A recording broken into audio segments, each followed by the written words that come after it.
আসিয়া চোখের পানিগুলো ছেড়ে দিয়ে আসমানের দিকে তাকায়া বলে, মালিক, সব বরদাস্ত করতে পারি, কিন্তু এই অপমান আমি বরদাস্ত করতে পারলাম না। আল্লাহ, এতগুলা মানুষের সামনে আমার ইজ্জত নষ্ট করে দিল। মালিক, ইজ্জতের বিনিময়ে আমার ইমানের হেফাজত করেন আল্লাহ। আসিয়া কানতে ছিল। ফেরাউন না বারবার কানের কাছে গিয়ে কব, আমারে খোদা বাইনালা। আসিয়া ডাক দিয়া বলে, ফেরাউন, তুই এতগুলা মানুষের সামনে তোর নিজের বিবিরে উলঙ্গ করলি। আমি তো তোরে কোনোদিন খোদা মানি না, কারণ তুই খোদার কোনো উপযুক্তই না। যিনি খোদা হয় তার জন্ম নাই, মৃত্যু নাই, চিরঞ্জীব, আর তুই একটা মাথা মোড়ার আমি কেমনে খোদা মানি? ফেরাউন্নার সান্দি গরম, দৌড়াইয়া হামান্নার কাছে গিয়ে, হামান্নারে, উলঙ্গ করার পরেও আমার বউ আমারে খোদা মানেই না। হামান্না কি বুদ্ধি দিছে শুনবেন? তোর যে কাজ, এই কাজ কর। তো ফেরাউনের একটা কাজ আছিল, হ্যাঁ করতো কি জানেন? মানুষের ফেরাক মারতো। ফেরাক বুঝো? খাড়ের লগে কোস্টাল লোয়া দিয়া এটা ডুবাইলে এটা কিতা কইলাম আমরা, তার খাড়া নেই ফেরাক, ওই ফেরাক মেরে দিছে। ফেরাউনের একটা স্বভাব ছিল, সে ফেরাক মারতো। এই আসিয়ার দুই ফাবে দুই ফেরাক মারছে, দুই হাতে দুই ফেরাক মারছে। চিন্তা করছেন? লম্বা লোহা কাঠের সাথে এইভাবে ধরে রাখছে। আসিয়ার হাতে পায়ে ফেরাক মারার পরেও আসিয়া কয়, তোরে খোদা মানব না, জীবন চলে যেতে পারে, আমি আমার ইমান দিব না। আমান্নার কাছে গেল, বন্ধু, ফেরাক মারার বড় কাম হয় না। আমান্না কয়, এক কাজ কর, বেলির দিয়া সামরাডি টেনে তুললাম। নাউজুবিল্লাহ। যুবক ভাইরা, আমিনু কামা আমানান নাস, আল্লাহ কয় তাদের মতো ঈমান আনো। শুনেন ভালো করে, তারা কেমন ঈমান আনছে রে, কেমন ঈমান আনছে? বেলির দিয়া চামড়াগুলি টেনে টেনে একজন মহিলার চামড়া সিল্লা যেইভাবে খাসি সিলাই সিলছে, শরীরে আর চামড়া নাই। প্রচন্ড রুদ্রের মধ্যে আসিয়ারে যখন তার শোয়া রাখছে, কি যন্ত্রণা! এরপরও আসিয়া ইমান ছাড়ে না। এবার ফেরাউন চিৎকার দিয়া কয়, হামাইন্না, আমার বউয়ের চামড়া রাখলাম না, এরপরও কালেমা ছাড়ে না। হামাইন্না কয়, তোর বউরে মৃত্যুদণ্ড দে, ফাতর দিয়া মাইরালা। যেমন নষ্ট এমন বুদ্ধি দিয়েছে। ফেরাউন্নাও একটা ফাতর লইছে, বড় ফাতর লইছে, আসিয়ার মাথাত মেরে দিব। আসিয়ার কাছে পাথর লয়ে গিয়া দেখে আসিয়া মুসকি মুসকি আসে। ফেরাউন ফাতর তো হয়, ঘটনা তো আশ্চর্য। এরকম পরিস্থিতি দেখি কারো মুখে তো আসিয়া যদি কথা বল না দিই। ফেরাউন কয়, আসিয়া, এই মুহূর্তে তোর মৃত্যুদণ্ড দেওয়া হবে, এখনই তোরে পাথর মেরে আমি দুনিয়ার থেকে বিদায় করে দিব। মৃত্যুর আগে একবার সত্যটা বল, এই মুহূর্তে তুই কেন মুসকি হাসস? আসিয়া কয়, ফেরাউন রে, আমি বললে তুই বিশ্বাস করবি না। না, বিশ্বাস কর। বলে, আমি আমার মালিকের কাছে দোয়া করছি, তোর জুলুম থেকে যেন আল্লাহ আমার হেফাজত করে।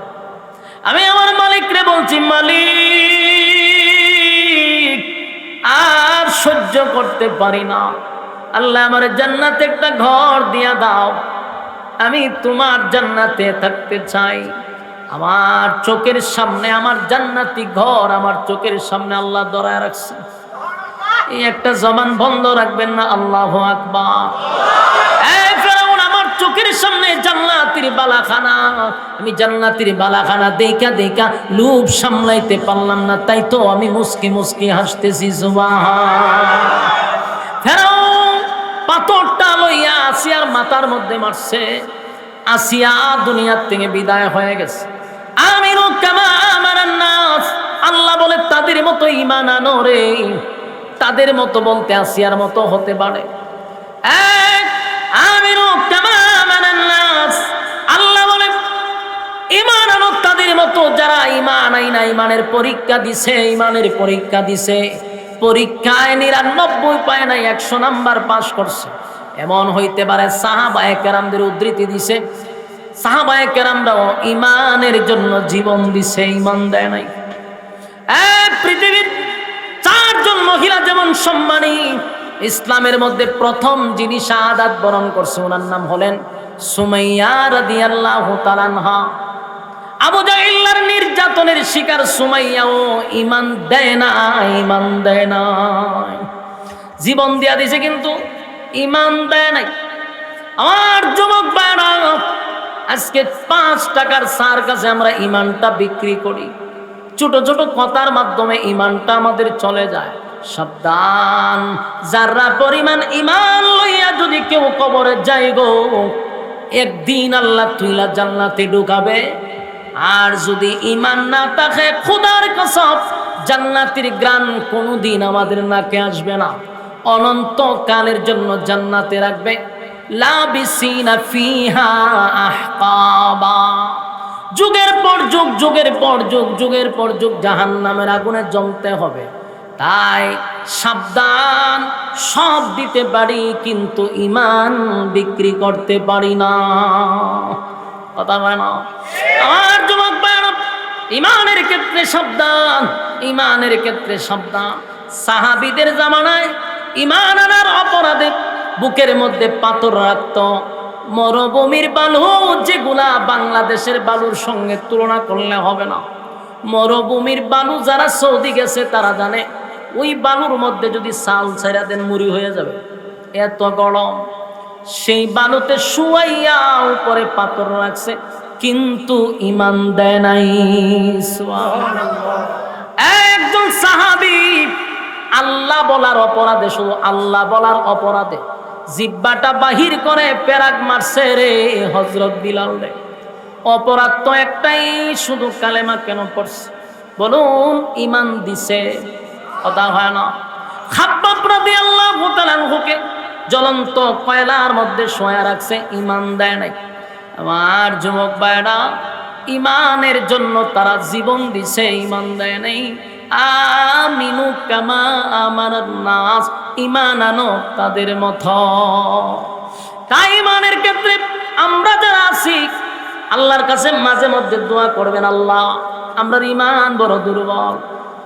দুইটা হাত তুলে মালিকের কাছে গভীর রজনীতে, প্রচন্ড ঠান্ডা আসতেছে, সামনে শীতের সময় আসতেছে, কত মানুষ ঠান্ডা পানি দিয়া উযু করে, তাহাজ্জুদে দাঁড়াইয়া এই মোনাজাত করে, আল্লাহ আমাদের ইমান বড় দুর্বল, আমাদেরকে এমন পরীক্ষা দিয়েন না যেই পরীক্ষা দিতে গিয়া আমরা বেঈমান হইয়া কবরে যাই।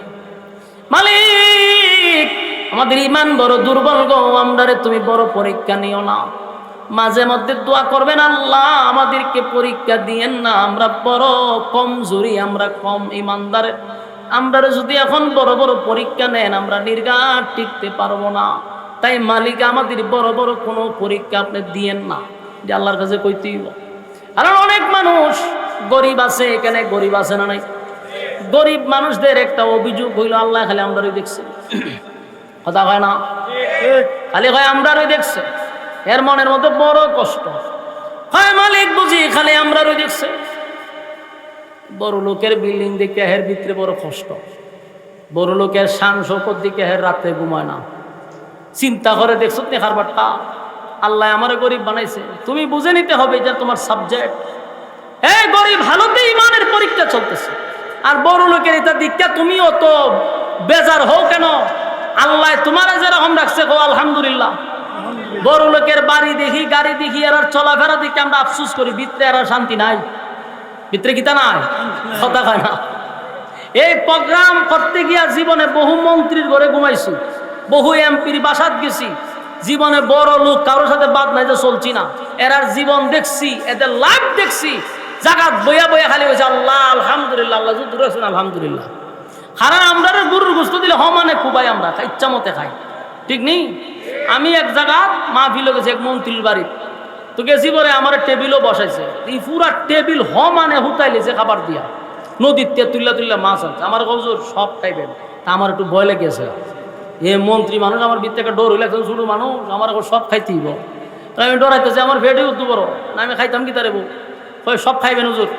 আমি চিন্তা করলাম বাদ ছাড়াও যদি একটু একটু করে খায় তাও আমার এই ফেটে ধরতো না, কারণ আমার ফেটের স্বাস্থ্য দেখছো না, আমি শিখনা মানুষ, আমার ফেট নাই, আমার সব খাইতেইব, আমি ভয় পাইতেছি, হালকা হালকা খাই। তা আমি শেষ পর্যন্ত একটু সাহস দিয়ে বললাম, স্যার আপনিও খান? না আমি খাবো না। খান না স্যার? না না আমার খাবার আছে। কিছুক্ষণ পরে দিয়ে তার পিএসরা তার সামনে খাবার দিছে, সাদা যাও যাও চিনি না আপনারা, চিলিটা কি থাকো একবারে সাদা, কিচ্ছু না, এটা যাও দিছে, আর হতলা সবজি দিছে না, ও শশা আইনা দিছে এক প্লেট, এই শশা খাইতে যাবো এই ইচ্ছা মতো। আমি বললাম স্যার এতগুলা খাবার আপনার খান। তখন আমি খাই আর ভাই আলহামদুলিল্লাহ, আল্লাহ তোরে এত কিছু দিছে, তোর টেকার খাওয়ান আমি খাই, আর তুই বয়ে বয়ে শশা খাস, খা জনমের খাওয়ান খা। মায়ের লোক আছে মানে খায়, খাই এখন তো শরীর না রে তারা না জনমের খাওয়ান খায়, কিন্তু এর কপাল তো খারাপ, এরে দেখালি শশা শশা খায়। আর চা তো দূরের কথা, তেঁতুল দিয়ে হেরে দিছে চা, এর বলে ভেসার বেড়ে জায়গা, গুস্ত খায় না, মিষ্টি খায় না, কিচ্ছু খায় না। তা আমি মনে করি আল্লাহ তুই বাড়ি দেখি তার মনে খায় না হয়েছে না খাইতে। আর আমরা দেশের গরিব যারা রিক্সা চালায়, গুরুর বস্তু 1 কেজি দেন, এর দুমছে খাইয়া ফেলা দিব, খাই একটা ডেহুর দিব, আবার খামো লাগাই দিন, দুমছে খাম করতেছে, ঠিক নেই। মিষ্টি দিলে 1 কেজি মাইরা দিব, এরে কুস্তায় ধরে না, রুগেও এরে ধরে না, খাইয়া ডেহুর মারে আর দুমছে কাজ করে। আর বেনো বইয়া দেখবেন এক নাক ডাক দিয়া ঘুমাই দিচ্ছে বেতারা না। আর বড় লোক, এর বাড়িতে যে খাট কয়েক লক্ষ টাকা খালি ফার্নিচার, ওই এটার মধ্যে আপনি পড়লে আমরা ঘুমো দিল, কিন্তু হে হারাটা খাট বইরা, কিন্তু এর ঘুমো ধরে না। ই মাথাতে ঘুমো ধরে না, ওষুধ খাইয়াতে হে ঘুমায়। আর আপনি আমি ওই যেখানে বইখানে ঘুমো ধরে। এটা আল্লাহর ফকতের নিয়ামত কিনা? কথা কয় না তুই তো দুর্নীতি কইরা, সাদাবাজি কইরা, টেন্ডারবাজি কইরা যে টাকা কামাইবেন, খাইতেন না তো। টেন্ডারবাজ, দুর্নীতিবাজ, বিশেষ করে ঘুষখোর সুদখোরের ফুলা ভানো দেখবেন বালা হয় না, যে টেরা হয় লেরা হয়, তে 8 জায়গায় এমনি বেমনে বাস্তব না বাস্তব। ওমা হেতে খাইছে, হে যে মানুষের বুকো ভরাটা টাকা আনিয়া খাইছে, যে সুদে ঘুষে টেন্ডারবাজি সাদাবাজি কইরা বিশাল রাজপথে ফুলা ভান দেখা যায় 8 বছর বেহাতে রাডে, চোখ নাই, তে খান নাই, তে ডাক নাই, কেড়ে হয়েছে প্রতিবন্ধী। তুই যে মানুষের হক নষ্ট করছস, এলে দিছে এটা ছায়া থাকবে, ছায়া ছায়া দেখবি খালি ফুলাই কিতা করে। বাস্তব না বাস্তব? সাবধান। এর লেগা আল্লাহ যারে যে অবস্থা রাখছে কইবেন আলহামদুলিল্লাহ, আলহামদুলিল্লাহ। আল্লাহ যেটা খাইতে তো পারি, সেটা ঘুমাইতে তো পারি, আলহামদুলিল্লাহ, কোনো টেনশন নাই, ঠিক নেই। এরপরে এরা যত বড় লোক, এরা আরো বিপদ আছে। এরা আপনি আমার মতো বইয়ে শাসটুলো বইয়ে চা খাইতে না, গ্রামও একটু হাঁটাহাঁটি করতে পারে না, শহরে একটু আইতে দেখতেও পারে না, তারা আরাদিন হারমের মুরগের মতো বয়তে রাখে। এ যে হাঁটবো, এর ভিতরে ভয়, কেউ গুলি ঘুরে দেয়, এর ভিতরে বডিগার্ড কতগুলা থাকে, খালি ডরায় যে কোন সময় দেয়। কেন তোর ভিতরে তো ভয় কেন? কারণ মানুষের হক নষ্ট করে রাখছে, মানুষ তার প্রতি কিপ্তা রয়েছে, খাইলি মেরে লেবে, ঠিক নেই। কিন্তু আমরা যেখানে মনে যেন ঘুরি, ঠিক নেই, আমরার ভয় নাই ভিতরে, আমরা কেউ মারতো না, কিন্তু এর ভিতরে ভয়, মাইরা নিলায়। হযরত উমর রাদিয়াল্লাহু তাআলা আনহু, উনি অর্ধ পৃথিবীর বাদশা ছিল। বলুন, একটা বাংলাদেশের ছিল না, অর্ধ পৃথিবী। এটা কয়েকটা আমেরিকার বাদশা হযরত উমর ছিল। উনি মরুভূমিত গিয়া হাতের মধ্যে হাত রেখে ঘুমাই থাকতো।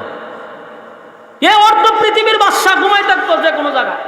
তো রুম থেকে বাদশারা আসে দেখা করতো। এই দৃশ্য দেখে আশ্চর্য হয়ে গেছিল যে আমরার বডিগার্ড কয়েক হাজার, আর উনার ভয়ে আমরা নিজেরা তরতর করে কাঁপি। উনি মরুভূমিত একা ঘুমাই দিয়েছে, ঘটনা কি? তখন ওই রুমের বাদশা বলল, এটার কারণ আছে। কারণ হইল উমর কারো হক নষ্ট করে না, তাই উমরের কোনো শত্রু নাই। সুবহানাল্লাহ। আমার জমাত বায়ান, যারা গরিব আছেন মনের মধ্যে কষ্ট রাখবেন না, বলবেন আলহামদুলিল্লাহ। কথা হয় না? আলহামদুলিল্লাহ, মালিক আমারে যেমনে রাখছে আমি এমনি খুশি। আমার যে হালতে রাখছো সেই হালতের উপরে আমাকে পরীক্ষা দিতে হবে। কাউরে মালিক মুসিবত দেয়, বড় বড় বিপদ দেয়, এখানে আলহামদুলিল্লাহ বলবেন। মালিক আমার যেই হালতে রাখছে আলহামদুলিল্লাহ। কারণ আল্লাহ কাউরে গরিব বানাইয়া পরীক্ষা নেয় গো, কাউরে ধনী বানাইয়া পরীক্ষা নেয়, কাউরে পেরেশানি দিয়া পরীক্ষা দেয়, আবার কাউরে ক্ষমতা দিয়েও পরীক্ষা করে। কথা না? আমরা আফান, আমরা আম্মা, ও ভাই তোর আফা কয় না, কেউ আম্মা কইতো, কেউ আফা কইতো। ওই যে আমরা আম্মা যা আছি, যেহেতু বয়স বেশি আম্মুটি কেলাই, আফাটা কেলাম নাই। আম্মা যা আছেন, আম্মারে আল্লাহ কিন্তু বহুত ক্ষমতা দিছে, দিয়ে একটা পরীক্ষা করছে, ঠিক নেই? ওমা ক্ষমতা ভাইয়া উনি কি ক্ষমতা জাগাত রাখছে না অপব্যবহার করছে? অপব্যবহার করছে। আল্লাহ কয় ক্ষমতা দিসলাম পরীক্ষা, কিন্তু ক্ষমতার মধ্যে অপব্যবহার করছ। যেই চেয়ারে বসাইছিলাম সম্মান দিয়া, এই চেয়ার থেকে জুতা দা ফিরে এলাম আইছি। বাস্তব না বাস্তব? এখান থেকে আপনি আমার শিক্ষা গ্রহণ করতে হবে। যদি এখনো না শিখতে পারি, নেক্সটে যারা বসবেন চেয়ারে, আপনাদের উদ্দেশ্যে আমাদের বক্তব্য হলো, ভাই চেয়ারে বসবেন, এখান থেকে শিক্ষা গ্রহণ করেন। আল্লাহ ইজ্জত দিয়া চেয়ারে বসায়, যদি ইজ্জতের খেয়ানত করেন, জুতা না ফিরাই আল্লাহ চেয়ার থেকে নামায়। ইজ্জত দিয়া যিনি বসাইছেন তিনি আবার বেজ্জতি করে নামাইতে পারে।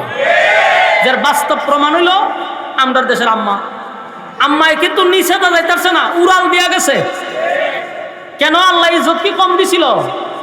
কত ইজ্জত দিছে, কিন্তু অপব্যবহার করছে, জুলুম করছে, মানুষের হক নষ্ট করছে। আল্লাহ হয় নিচে তো যাইতে না, উফরে তো যা, জমিনও ভার বালাইতাম না। ঠিক নেই?